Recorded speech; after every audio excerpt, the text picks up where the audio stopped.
Zala's first memory was of Nuru humming a lullaby as they sat beneath the shade of the udala tree behind their parents' house. The tune was soft, barely above the wind's whisper, and Nuru's fingers, calloused from doing laundry and scrubbing pots, gently untangled Zala's knotted curls. In that moment, Zala had felt the world was whole, even though the plates they ate from were chipped and the only toy they had was a doll stuffed with dry maize husks. Nuru was more than a sister, she was a protector, a teacher, a mother rolled into one. She knew how to navigate the world's harshness and still smile in the face of it. After their parents died in a flood that swept through their village, everything changed. The waters had come suddenly, roaring like a beast from the hills, flattening their home and stealing their peace. In the aftermath, no one wanted two orphan girls. They were passed from relative to relative until their Aunt Mua grudgingly accepted them, not out of love but obligation. Her house was always cold, not because of the weather but the way she watched them as though they were stains she couldn't scrub off her life. Zala and Nuru slept in a narrow space between sacks of millet in the storage room. Their blankets were old curtains and the window had no glass, just a wooden frame that let in the hiss of the wind. But Nuru made even that place feel like home. She told stories at night, carved dolls out of soap, and sometimes sneaked mangoes from the market, hiding them under the folds of her skirt for Zala. Nuru walked barefoot always. The only pair of slippers she had were threadbare and patched at the heel. Their faded pink straps had long lost their shine, and the sole had softened from years of wear. Yet Nuru moved as if they were golden sandals. When she walked, her steps were strong and confident, like someone who had a destination even if the world gave her none. Zala followed those footsteps faithfully. In the village, everyone noticed how close the sisters were.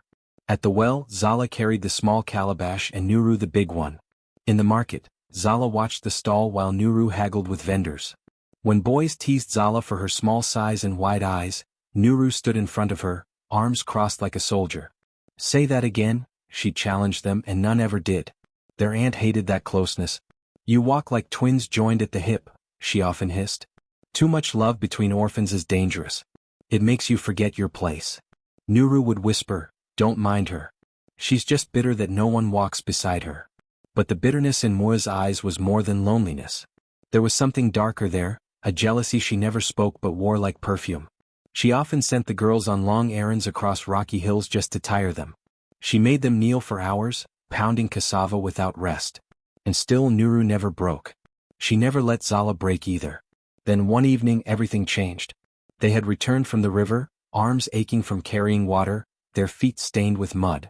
Nuru placed her slippers by the door as she always did, and they both ate the small portion of boiled maize their aunt left them.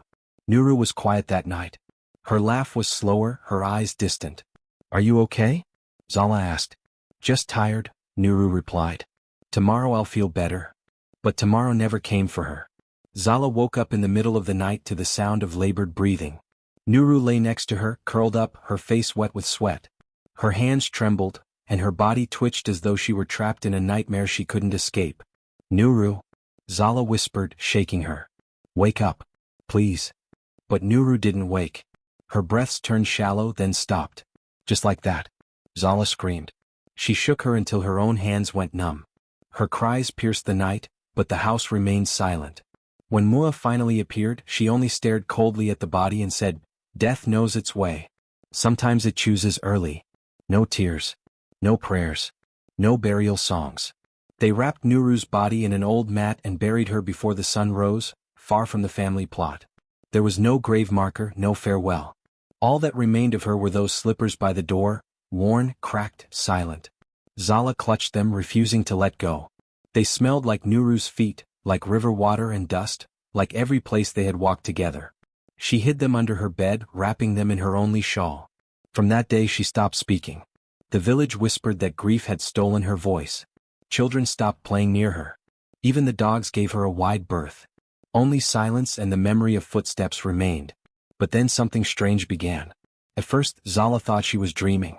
In the deep quiet of night, she would hear the soft f of rubber against stone. It was the unmistakable sound of Nuru's slippers. The rhythm was exact. 3 steps and a pause, 3 steps and a pause, just like when Nuru walked while humming. Zala sat up the first time it happened, heart pounding. The sound circled their hut, slow and steady. She crawled to the window, but no one was there. The next night it happened again. And again. Soon Mua began to hear it too. She shouted into the darkness, "Who walks at night? Who dares disturb my sleep?" But no voice answered. Only footsteps. Relentless. Mocking. Then one evening, enraged and half-mad, Mora stormed into the storage room. She tore the slippers from under Zala's bed and screamed, "It's your cursed silence. You call her ghost. You bring death into this house." And with a trembling hand, she slapped Zala across the face using the old slippers. The slap stung less than the betrayal. Zala didn't cry. She only looked at her aunt with eyes no child should wear. That night, the footsteps did not circle the house. They entered it, shuffling softly, room to room. Zala sat upright in the dark, not afraid. Not anymore. The air grew cold and the wind carried a scent. River water, dust, mangoes. Nero. Mua screamed in the main room, a raw, terrified wail that clawed at the walls. "She's here. She walks." Zala remained still. The footsteps stopped at the storage room door. And then, slowly, softly, tap, tap, they moved away. Zala whispered for the first time in days. "Nuru." Only silence answered. But Zala knew, this was not the end of her sister's story. Only the beginning. The morning after Nuru's burial was dry and silent, the sky pale as ash. No birds sang. Even the roosters crowed half-heartedly as though mourning with their beaks sealed. But there was no mourning inside the house. Zala sat on the earthen floor beside the hearth, her arms wrapped tightly around her knees. Her eyes, red and swollen, stared into the ashes of the previous night's fire. A faint scent of burnt cassava still lingered, and somewhere in the folds of her shawl, Nuru's presence clung, faint, fading but not gone. The village elders had barely stayed long after the burial. No condolences were offered. No funeral food was shared. Her Aunt Moa had seen to it. "What's dead is dead," she had muttered, tossing a small calabash of water over Nuru's grave like one would throw waste water into the bushes. Zala hadn't spoken a word since. Not when she was dragged away from the burial site. Not when Moa threw out the thin mattress they had shared. Not even when her aunt poured cold water on her at dawn to wake her for chores. "You think you're special because of a dead sister?" Moa spat, standing above her. Her robe was stained with palm oil, her scarf crooked. "You think you deserve to wail and sit around while I carry this household alone?" Zala didn't move. Mora's voice rose, thick with venom. "You brought her death here. Ever since you two entered this house, things have gone wrong. My goats birthed stillborns.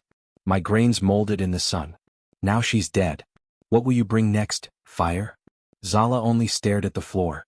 That infuriated Mora more. She snatched a broom and swung it at the pots near Zala, sending one crashing into pieces.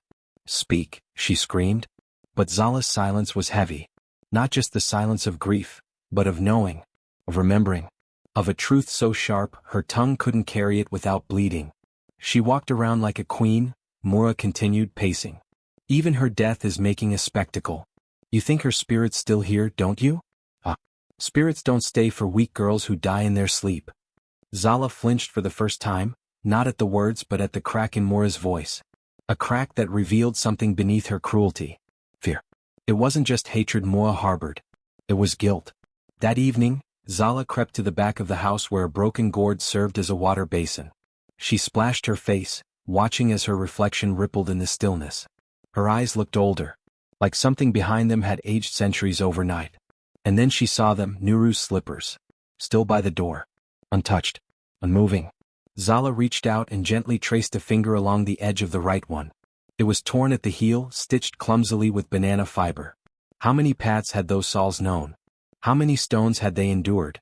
"Come inside now," Mora barked from the doorway. Her eyes, always sharp, now glinted with a strange unease.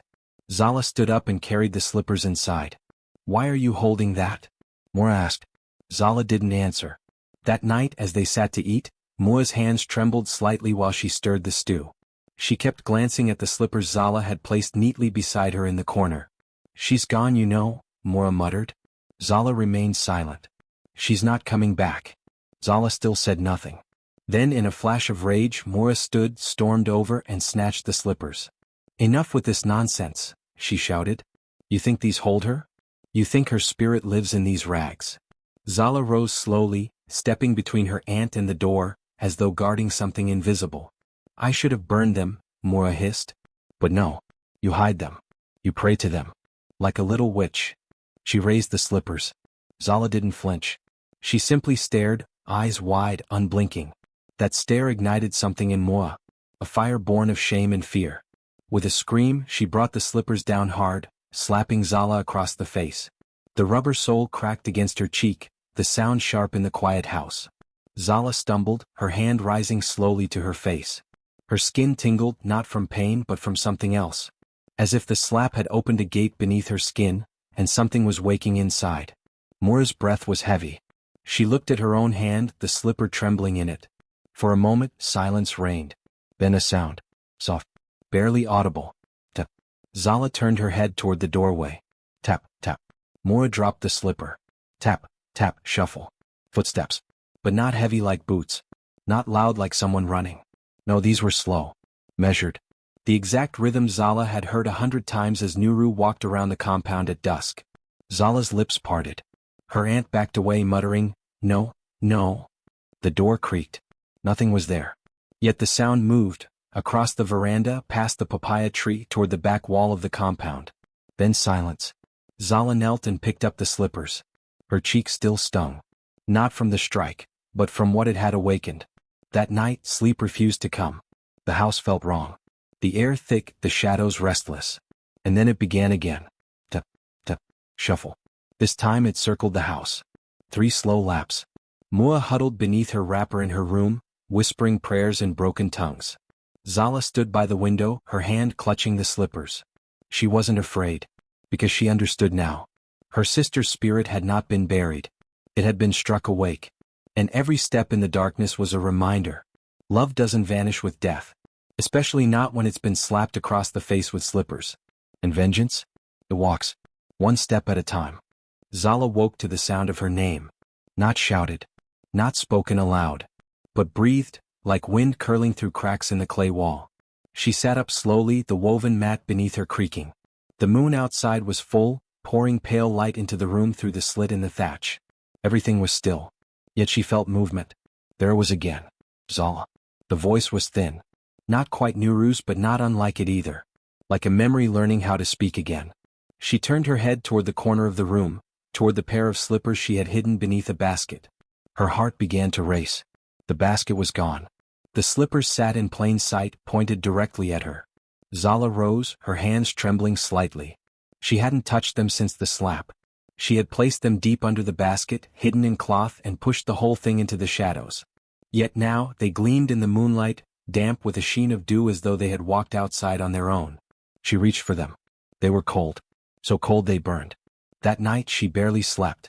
And the next morning, when she stepped outside to sweep the compound, the neighbors' children ran the other way. "They say her shadow talks to itself," one whispered to another. "I heard she talks to the dead," said another. Zala lowered her eyes and said nothing. Her silence fed the stories. By midday the whispers had grown louder than the wind. She walked to the river to fetch water and saw women stop washing and step away. One muttered a prayer under her breath. Another clutched her child tighter. Zala didn't understand. No one had seen anything. No one had heard the footsteps circling the house. No one had felt the chill that came up from the groundboards at night. No one, it seemed, but her. That evening she sat near the fire pit, her hands wrapped around her knees. Her aunt had gone to a meeting in the village square. The slippers were again outside her door, neatly placed as if by hands unseen. She hadn't moved them. She hadn't even touched them that day. "Why?" she whispered, not sure who she was asking. "Why do they return?" There was no reply. Just a creak beneath her. She looked down at the floor. Another creak. Then a breath, not hers. The fire cracked. The air turned cold. And faintly, from beneath the wooden floorboards, she heard a soft sound. Shuffling. Then a whisper. "Zala." She gasped and pressed a hand to her chest. Her heart beat like a drum during festival season, erratic and loud. She stood slowly and tiptoed across the room, kneeling beside the floorboard nearest the hearth. The wood there was old, warped with time, and loose.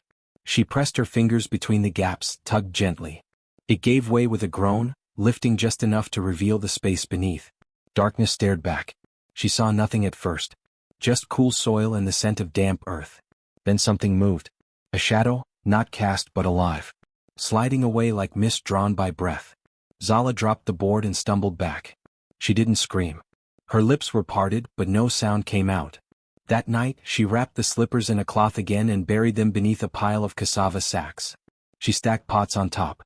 She told herself they wouldn't return, that it was just her grief-twisting reality. But in the morning they were back, outside her door, still wet with dew. She tried not to look at them as she swept the compound. Her aunt didn't mention them. She never did. Yet her eyes lingered on Zala longer now, and her prayers before bed had grown louder.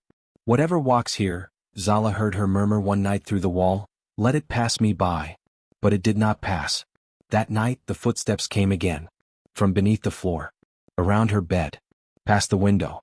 Soft. Constant. And then came the whispers. They weren't only saying her name now. They were telling her things. Showing her things. Flickers of memory that didn't belong to her. A hand pushing. A head turning. A sharp breath in the dark. Zala clutched her head, tears springing to her eyes. The pain wasn't physical, it was spiritual. Like someone else's sorrow pouring into her soul. She saw Nuru's face. Not as she remembered her, but twisted in fear. Running. Hiding. Whispering something that didn't reach Zala's ears. Zala sat up with a jolt. There was someone else in the room. No. Not someone. Something. A figure in the corner, cloaked in darkness so deep it swallowed moonlight. Zala's breath hitched. The figure did not move. It stood still watching. The room pulsed with a silence that felt too heavy. Too full. Zala whispered, "Nuru?" The figure blinked once. And was gone. In its place, the slippers. She fell to her knees, sobbing. She didn't know what to do. She was alone. Marked. Fear. Whispers followed her wherever she went. At the river, someone scratched a protective symbol into the sand after she passed. At the market, vendors refused her coins, handing her food with eyes averted. At night, even the animals grew restless. The chickens refused to roost. The goats bleated at the sky. And always the footsteps. Not just on the ground now, but from the trees. The roof. The wind. As if the entire world had become a drum for Nuru's haunting tread. One morning the village elder came by. His name was Papa Barrow. A man of few words but sharp eyes.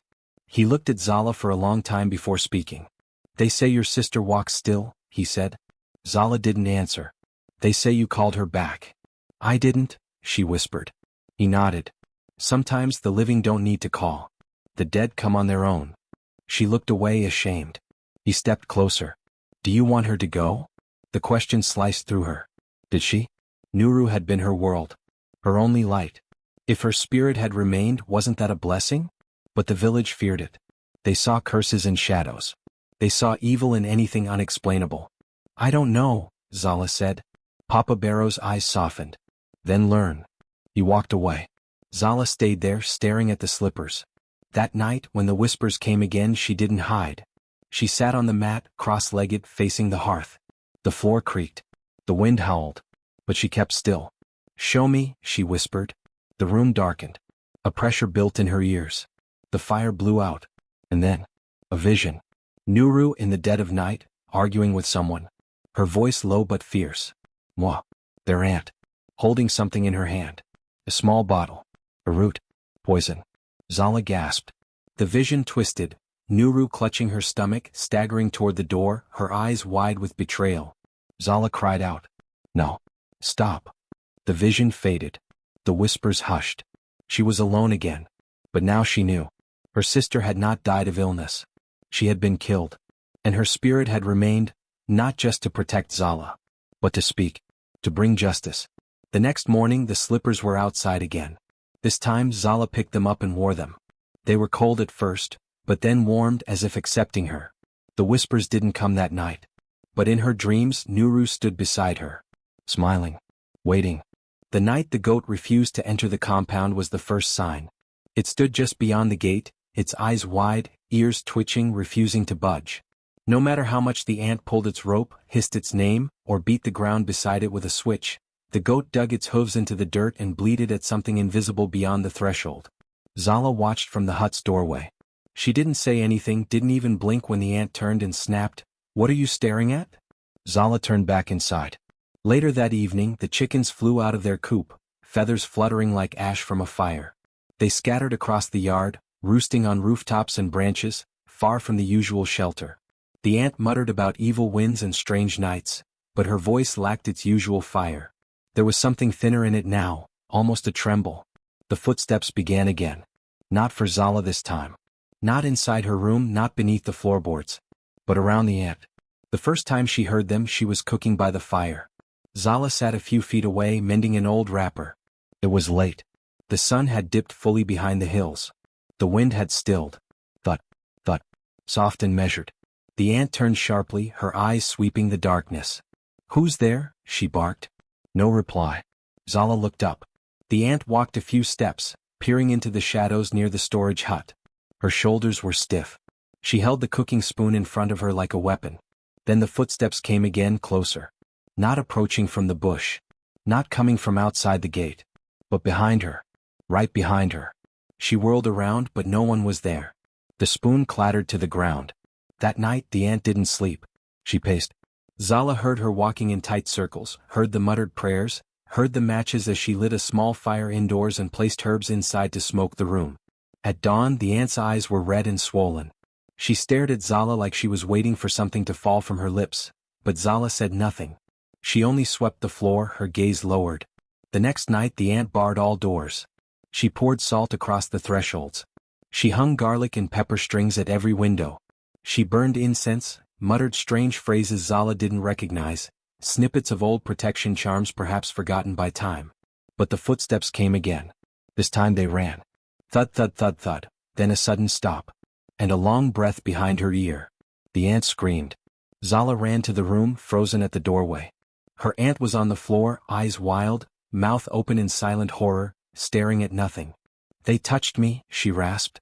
They ran across the walls." Zala blinked. She didn't see anything. But she felt the cold in the room, like a wind that hadn't come through any door. The next day the ant tried burning the slippers. Zala was washing clothes at the river when she saw the smoke rise from the compound. She hurried back, dropping the damp fabric along the path. When she arrived, the ant was standing beside a small fire pit, the smell of charred rubber in the air. "I know what you are," she hissed. "You think I don't see it? But I see it now." Zala said nothing. She looked down into the fire. The slippers were burning, or had been. Only ash remained. The ant spat into the flames. "Let's see them return now." But that night, as the ant undressed to sleep, she opened her door and screamed. The slippers were back. Right in front of her door. Neat. Damp with dew. Zala watched from her room, the edge of her wrapper clutched in her fist. Her breath came slow, controlled.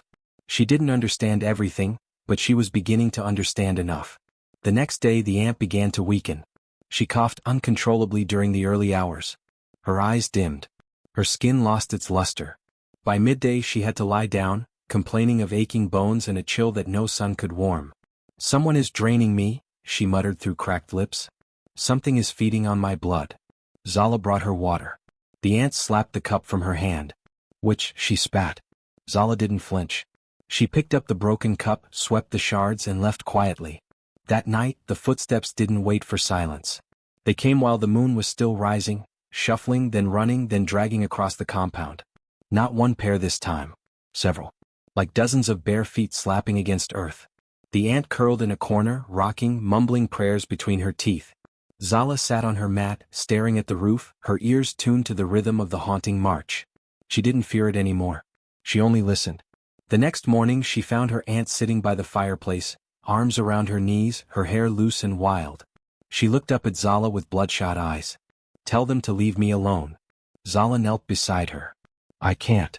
The aunt's lips trembled. "Why not?" "Because you haven't told the truth." The aunt struck her, but weakly. The blow barely brushed her cheek. "You don't know what you're talking about," she said, her voice breaking. Zala stood. "Nuru knows." She turned and walked away. That afternoon the neighbors finally noticed. One by one they came bearing quiet questions. Why had the aunt stopped selling at the market? Why was there smoke every night? Why were her goats found trembling, refusing to eat?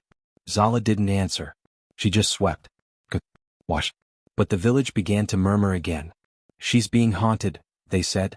"By her own deeds," others whispered. Still no one dared speak aloud what they suspected. That she had killed Nuru. That Nuru had not gone quietly. By the end of the week the ant could barely move. Her hands trembled too much to eat. Her skin grew sallow. Her voice was a dry croak. Zala fed her from a spoon, sitting silently by her side.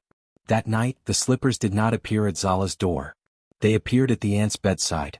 She shrieked, threw them across the room, then sobbed like a child. Zala watched from the doorway, face unreadable. Later, as Zala lay in bed, she heard something new. Not just footsteps, but Nuru's voice. Not whispers. Not echoes. Words. "She's ready?" Zala sat upright. "Then I'm ready too," she whispered. The room exhaled. Outside the night fell still. But Zala knew the quiet was only the beginning of the reckoning.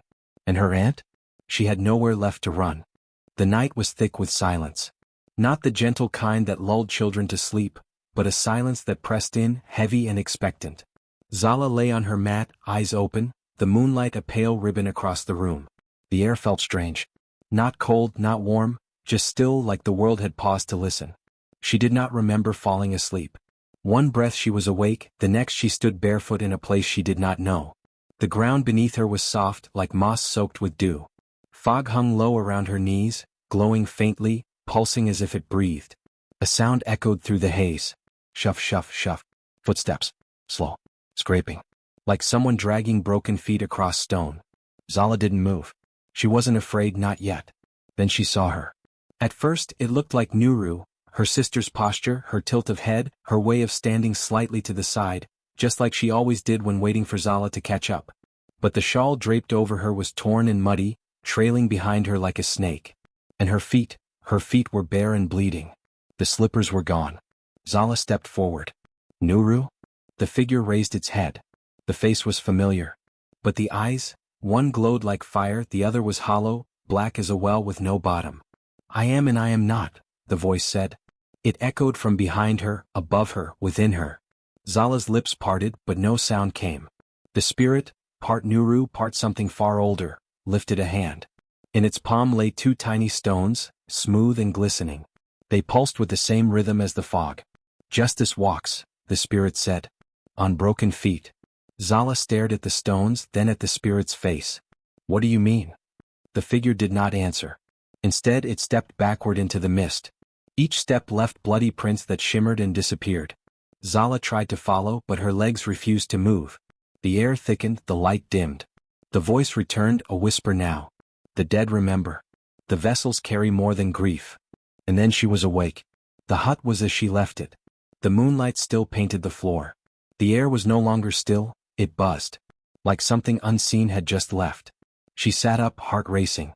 At the foot of her bed, the slippers waited. But they were not as before. They were damp, yes, but not from dew. Blood stained the soles. Zala didn't scream. She didn't cry. She only stared, and something inside her began to shift. The next day she wandered to the forest's edge, the slippers wrapped in cloth beneath her wrapper. The trees whispered as she passed, and the birds flew away instead of singing. It was a place she and Nuru had once gone to escape their aunt's wrath. A secret place. A place of peace. Zala knelt in the moss and unwrapped the slippers. The blood was still there, dark and flaking. She turned one over and gasped. Etched into the heel was a mark. A spiral, small and perfect. She didn't remember it being there before. She ran a finger over it. The forest grew quiet. Behind her, something cracked. She spun around, no one. But the hairs on her arms stood on end. Zala left the slippers there, buried beneath a pile of stones, and returned home. But that night they returned. At the foot of her bed. Dry. Clean. As if they had never left. And beside them a single feather. Charcoal black. Not from any bird she knew. That night she dreamed again. The spirit was waiting. "You buried the vessels," it said. Zala nodded. "They returned," she whispered. "As they must. They are bound." "Bound to what?" The figure raised a hand and placed it over Zala's chest. "Bound to truth. And blood." Zala felt a heat bloom beneath the touch. A glow. When she looked down, the mark from the slipper heel was now faintly visible on her own skin, right above her heart. The figure stepped closer. "Nuru's death was not a closing," it said. "It was a gate." Zala's breath caught. "You're saying, she didn't just die?" The spirit tilted its head. "She was taken." Zala shook her head. No, she fell ill. She coughed blood. She was silenced." Zala took a step back. The fog thickened. The figure began to blur. "She tried to speak," the voice said. "And the one who feared her truth gave her silence." Zala dropped to her knees. "No. Aunt said Nuru was too weak. She lied. The wind returned sharp and cold. The fog swirled, pulling at Zala's clothes. She feared what Nuru knew. What she had seen. What she planned to reveal. The spirit lifted its hand one last time. The vessels carry her scream. Her last step. Her pain. You must walk where she could not. Zala reached out, but the figure vanished. She woke gasping. Her body was soaked in sweat. Her hands trembled. She looked down. The mark was still there. The slippers were beside her, untouched. But her door was wide open. And just outside in the dust. Footprints. Small. Bare. Leading away into the night. That day Zala went to the village elder. She asked about symbols. About spirits. About vessels. The old woman's eyes narrowed when she showed her the spiral. That is not for the living, she whispered. That is a tether. Used to bind spirit to object. Zala's hands clenched. Can it be broken? Yes, the elder said slowly. But not easily. And not without truth. Zala knew then what she had to do. She had to know what her sister had tried to reveal. She had to know what had been silenced. And the slippers, they were her guide. That night she put them on. They fit perfectly. And when she took her first step, the air shimmered. She felt it, not pain but memory. She was not walking alone. Nuru walked with her. Not beside her. Inside her. They passed the sleeping village. Dogs stirred but did not bark. The moonlight was stronger tonight, as if it too had waited for this moment. She walked to the place Nuru had fallen sick. The tree where she had collapsed. She placed a hand on the bark. The wind spoke. She told her. Zala's breath caught. Told her what? The wind turned cold. She saw the ant. Zala waited. In the shrine. Digging. Taking. And suddenly the pieces began to align. Their father's death. The sudden fortune the ant had gained. The charm hidden beneath Nuru's bed that no one had been able to explain. She had known. She had seen something she wasn't meant to. And she had paid for it. The next morning, Zala stood at her aunt's door. The woman looked up, gaunt, frail, but her eyes flashed. I know, Zala said. The aunt's mouth opened. Then closed. Zala stepped forward, holding the slippers. They screamed for justice. The aunt backed away, tripping, falling to the ground. I buried her. Zala stopped. What? I buried what she found. I thought it was over. Zala knelt. You buried truth. She placed the slippers beside her aunt's feet. They'll walk with you now. And with that, she turned and walked away. Her shadow behind her was no longer alone. It walked with another. And every step left a mark of memory. Justice had begun. The days following the confrontation were thick with silence. Not the haunted kind that clung to nightmares, but the slow, building kind that hummed beneath the surface of everything. The ant no longer dared to meet Zala's eyes. She barely spoke, moved like a ghost herself, jumping at every sound, especially footsteps. Zala, meanwhile, moved quietly through the days, absorbing the air, the sounds, the subtle shifts in the village's rhythm. Something had changed in her. She no longer trembled when she felt the weight of unseen eyes. No longer cried when the slippers appeared beside her mat each morning. Nuru was with her. Not just in memory but in movement, in sensation. And Zala knew that the past wasn't buried, it was whispering, just waiting for her to listen. The slippers had begun to glow faintly at night, their soles stained but no longer bleeding. They carried stories now. Zala could feel it when she touched them, like fragments of memory pressing into her palms. She just didn't yet know how to read them. One afternoon, Zala wandered toward the market, but not for food. Her eyes scanned the faces of the vendors until she found the one she'd been hoping to see, Baba Sefu, the old man who once lived 2 huts down from theirs. He had known her parents before they died. And he had always treated Nuru with a peculiar kindness, one that carried weight. She greeted him with the courtesy expected of a girl raised by the dead and the cruel. Azala, Baba Sefu nodded, eyes squinting against the sun. Your face carries shadows. I'm seeking light, she replied. He regarded her a long moment, then leaned forward. Sit. Speak. She sat, tucking her feet beneath her. I want to ask about Nuru, she began. Did she ever come to you, before she died? His expression didn't change, but his fingers tightened on the edge of the table.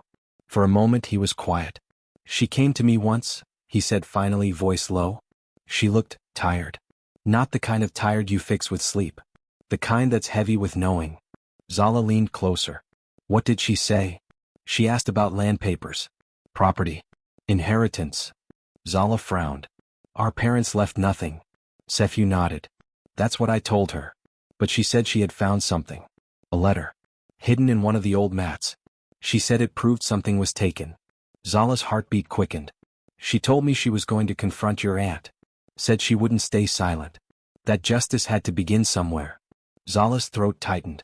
She never mentioned that to me, she whispered. She was trying to protect you, Sephu said. Sometimes the truth is heavier than silence. Zala looked away, her eyes finding the line of trees just beyond the market. What happened after? She left. That night, the drums called for a healer. Next morning, she was gone. The old man sighed. Sometimes the wind carries whispers before screams. Zala stood slowly. Thank you, Baba. He nodded once. As she walked away, the breeze lifted the hem of her wrapper. It was soft, cool, insistent. Back home, Zala slipped into the room she once shared with Nuru. It had remained untouched, as if the ant feared even the air inside. Dust clung to every corner, but Zala moved with purpose. She knelt beside the sleeping mat and ran her fingers across the floor. Nothing. But then she remembered Sephu's words, inside the old mats. She pulled the mat aside, unraveling its frayed edge, fingers working carefully. Minutes passed. Then a fold. Corner. Something stiff. Her heart leapt. She pulled out a folded parchment, brittle and yellow with time.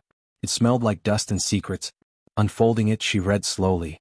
It was a letter, her father's handwriting, unmistakable. To my daughters, if fate denies me breath, know this land and its harvest are yours alone. No other hand may claim it unless born of my blood and blessed by your mother's love. Zala gasped.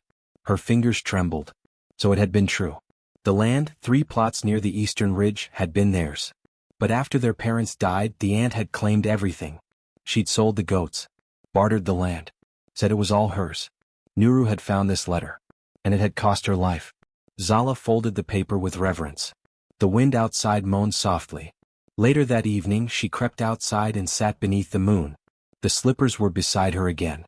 This time she didn't ignore them. She placed them gently in front of her and whispered, I know. A faint breeze stirred the grass.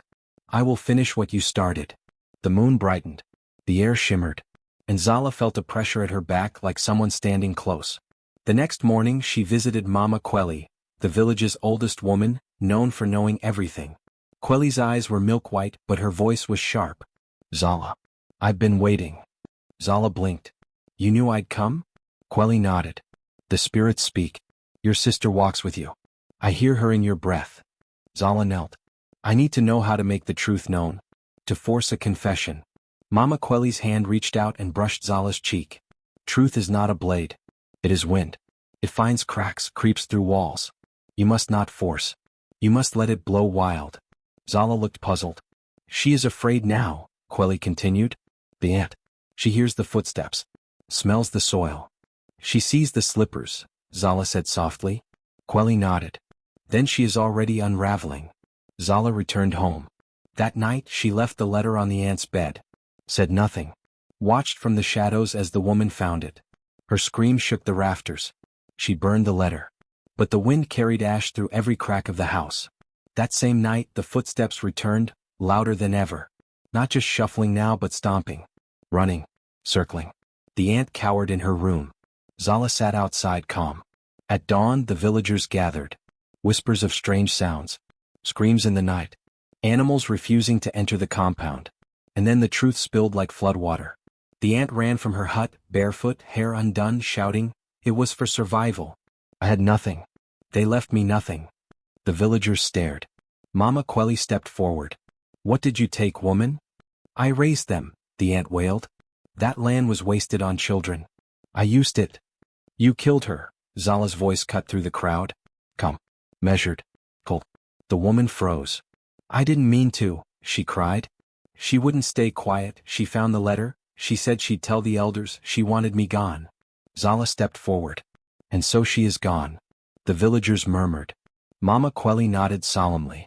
The wind has spoken. The spirits walked and truth followed. The ant dropped to her knees, sobbing. The elders took her away. The land, Zala's and Nuru's, was restored. But Zala did not celebrate. That night she returned to the forest. Laid the slippers down beneath the oldest tree. She whispered, I heard you.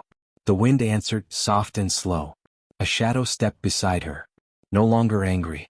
No longer broken. Just still. Zala smiled, tears slipping down her cheeks. You can rest now. The slippers faded. The wind calmed. And for the first time in many moons, no footsteps followed her home. The night sky cracked open with thunder, and rain battered the village like a furious drumbeat. The wind howled, bending the trees and carrying with it a wild, electric charge. The storm swallowed the usual night sounds, the chirping of crickets, the rustling of leaves, but inside the compound something else awoke. Something that had been waiting in silence, patient and hungry. Zala lay on her thin mat, eyes wide open, staring at the cracked ceiling above. Her heart thumped hard against her ribs, not from fear of the storm, but from the familiar stirrings that had haunted her for weeks. The slippers. The footsteps. Tonight the steps were different. They didn't just shuffle or tap lightly. They ran, they danced, they pounded like a frantic rhythm inside the house. It was as if someone was alive, running through the halls, someone she knew. Suddenly, through the roar of the rain and thunder, a sound pierced the chaos, a high, clear laughter, bright and ringing like a bell. Zala's breath caught. Nuru? The name felt like a prayer, a thread pulling her toward the past. But it was no ghostly wail or sorrowful sigh. It was laughter. Joyful, alive laughter. The laughter grew louder, mingling with footsteps that circled the house again and again. Then came sobbing, soft, broken sobs that shook the walls and chilled the air. Then a thundering rush of feet, running, chasing, fleeing. Zala sat up, trembling. Her aunt's door slammed shut with a violent bang. "Stay inside," the aunt shouted, voice cracking with panic. "Don't listen to the madness." But Zala's feet were already moving. She grabbed her shawl, wrapped it tightly, and stepped into the storm. Lightning lit the sky in violent flashes, illuminating the familiar path to the old well, a place no one dared approach after dusk. The well had always been a silent witness to the family's secrets, standing like a dark mouth waiting to swallow truth whole. Tonight it would speak. As Zala neared the well, the footsteps became clearer. They weren't just around the house, they were coming from the shadows by the well's edge. And there, glowing faintly in the wet mud, lay the slippers. They pulsed with a pale blue light, soaked through but untouched by the rain. The slippers seemed alive, breathing with the rhythm of the storm. Zala crouched, her fingers trembling as she reached for them. Then, carried by the wind, she heard a voice, soft but clear like a whisper sliding through leaves. "Zala, don't be afraid." It was Nuru's voice. Warm, steady, full of love and sorrow. Zala's tears blurred her vision. She gripped the slippers tighter. "Why?" she whispered, voice breaking. "Why did you leave me? Why did she do this to you?" The wind swirled violently, carrying with it a melody, Nuru's final words, long hidden beneath the earth and silence. "I never left you," the voice whispered. "I ran to protect you. The slippers hold my steps, my story. Walk with me, sister, and find the justice we deserve." Zala's heart clenched. She looked down at the slippers, then back at the stormy sky. The footsteps shifted into a pattern, a rhythm like a heartbeat. They moved around her, closer, then farther, a dance of shadows and memory. Suddenly, the ground beneath her seemed to tremble. The rain slowed to a hush, the thunder softened, and the voices became a chorus. Laughter and tears, footsteps and whispers, every sound a fragment of a life stolen too soon. Zala stood, clutching the slippers to her chest. "I will not be silent," she vowed aloud.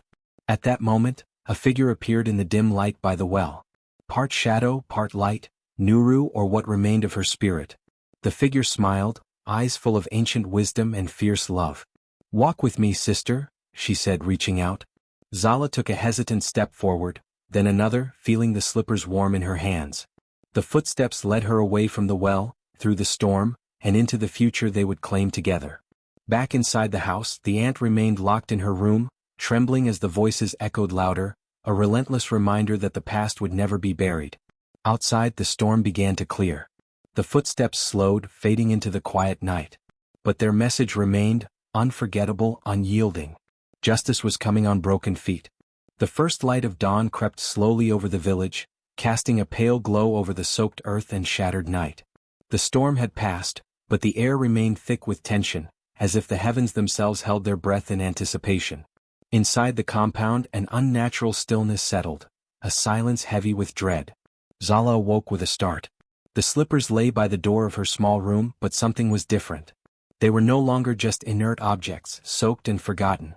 They seemed to pulse with life as if waiting for the moment to move. Her heartbeat quickened. From the shadows of the house, faint thumps began, a soft, rhythmic tapping echoing down the corridor. It was subtle at first, like the gentle beat of a distant drum.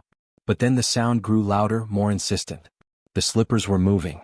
Zala's eyes widened with disbelief and fear. The slippers, the very same worn shoes that had once belonged to her sister Nuru, were walking on their own. She crept out of her room, every nerve on edge, and peered down the hall. There at the far end near the ant's door, the slippers paced with a steady, relentless rhythm. Thump, thump, thump. Outside, the villagers stirred from their uneasy sleep. Word of the footsteps had already spread like wildfire, and whispers of a curse haunted the air. But now they would witness something far more terrifying. The ant emerged from her room, pale and trembling, her eyes darting nervously as the sound followed her with unyielding persistence. No matter how fast she walked, no matter where she turned, the slippers were there, thumping close behind her steps, echoing the beat of her fleeing heart.